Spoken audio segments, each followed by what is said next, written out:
Hello everyone, my name is Keith, amateur radio call WD4PTJ, and this is Keith's Amateur Radio World. You may notice I've got something sitting over here next to me on the desk that's not normally here. We're going to talk about something that was a part of. This is a Kenwood 520S that when I got back into amateur radio in 1999 after being gone for several years, and one of these days I'll do a my ham radio story video and tell about that maybe, but that's the story for another time. But the story I'm going to tell is really not about this radio, but it's about the QSO I had on this radio, and the story really is about the other radio on the other end of the QSO. As I said, I got back into amateur radio in 1999 after being off the air for a while. And one afternoon in December, one late afternoon, I was on 10 meters sending CWs, slow speed CW, and I made contact with a ham in Oregon, W7ZOI. And it really at the time during the QSO, he did tell me how much power he was running. I don't think it really registered with me, maybe I didn't really copy it, but the circumstances and the radio that he was using, I really didn't know anything about until I got a letter from him sometime shortly after that, probably a week or so after that. And so what I want to do now is read to you the letter, and I'll show you the QSL card. Read to you the letter that he sent me. The ham that I had the QSO with in Oregon is Wes Haywood, W7ZOI, Zulu Oscar India, and Wes lives in Beaverton, Oregon, still lives in Beaverton, Oregon. So this is the letter he sent me sometime after that. Hi, Keith. Boy, that sure was a fun contact we had today. I'm sorry that I lost you, but the band got us. An expected thing for this time of day on 10 meters. I hope we can finish it again. The rig here was an open breadboard of a small QRP transceiver that I was working on. The output was right at half a watt, and my antenna for 10 is a dipole up about 30 feet.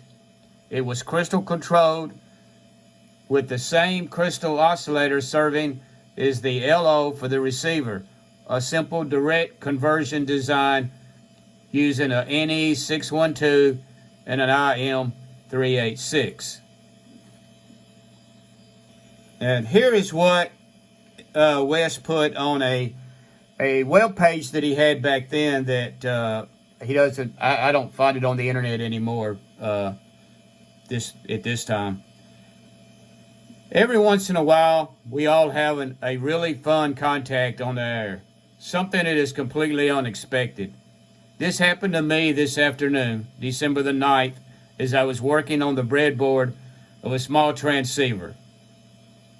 The rig will eventually become a direct conversion transceiver, much like the Micro Mountaineer of earlier times. But this design will be builder programmable, allowing operation on about any of the bands up to 50 megahertz. The breadboard was set up for the 10-meter band and is shown in the photograph. Fortunately, the website is gone, so I don't have that photograph to show you. While it is much more difficult to shift the frequency of an overtone crystal oscillator, you can get enough shift for a direct conversion application. The only available crystal I had was one at 28.110 megahertz, used years ago for some novice band work. Another crystal, the 28.06 megahertz QRP calling frequency, is on order but is yet to arrive. The transmitter had been breadboarded with several options investigated a few days ago, and today was receiver time. It was quickly breadboarded. Power was applied and a signal was injected at minus 120 dBm from the signal generator. It was easily copied. The tune circuit was tweaked.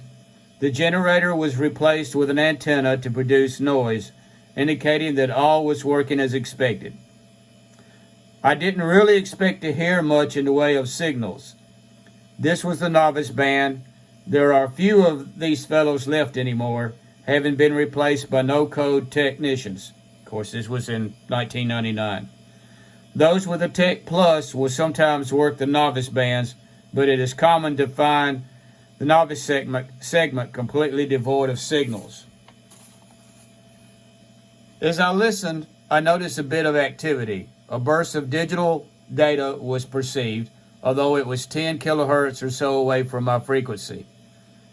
But wait, there was a CW signal, a slow CQ from a Kilo Delta 5. I discovered and noted that he had no takers.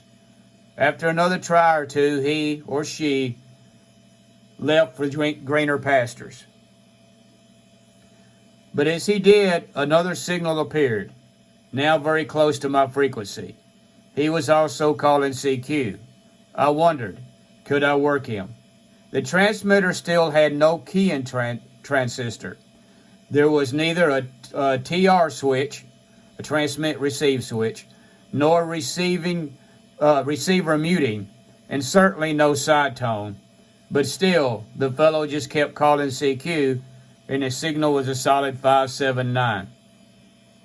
I started grabbing clip leads, applying power to the additional stages.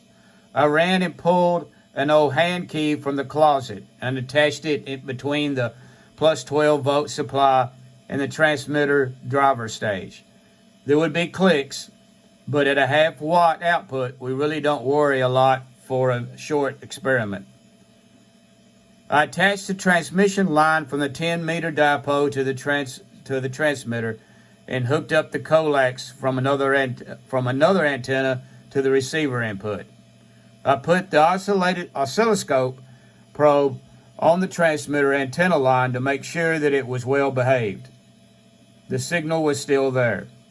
As he finished his CQ, I pressed the key to discover a great hum coming from headphones. Got to get that muting done. I quickly shoved the cans away from my ears and again started to send, taking care to match his speed. I was slow and still am. After a 3x3 call and a deliberate K, his signal reappeared. He actually heard this crazy open-face, ugly circuit breadboard. There he was, Keith, WD4PTJ from Trenton, Tennessee, giving me a 5.7. I gave him the same, along with my name, QTH, and turned it back to him. He copied it all, but as he told me about his TS520, his signal started to drop. A slight fade quickly became more severe. I looked at the clock, then out the window. The sun was going down, so there was certainly little solar energy illuminating the midpoint between us. The ions were disappearing, recombining with the electrons that had been stripped away a while earlier, and our propagation was disappearing. I listened for quite a while, but I never heard Keith again. That's the nature of the band, an expectation of 10-meter behavior. Contact with low power are certainly not new for me, especially on 10 meters. But the first contact with a new rig are always especially fun. However, I've usually managed to get the rigs finished and packaged before the initial try. But why wait? The unsightly appearance of a rig has nothing to do with the results. That was one of the more, at the time I didn't know it would be, but after receiving the letter, that was one of the more interesting and unique and memorable QSOs that I've had. I reached out and contacted Wes before making this video. He remembers the QSO. He still lives in Oregon and is retired like I am. I hope you enjoyed this video of how I was on the receiving end of a 1/2 watt CW signal from 1,800 miles away. As always, if you like this video, hit the like button and feel free to subscribe to the channel. 73, everyone.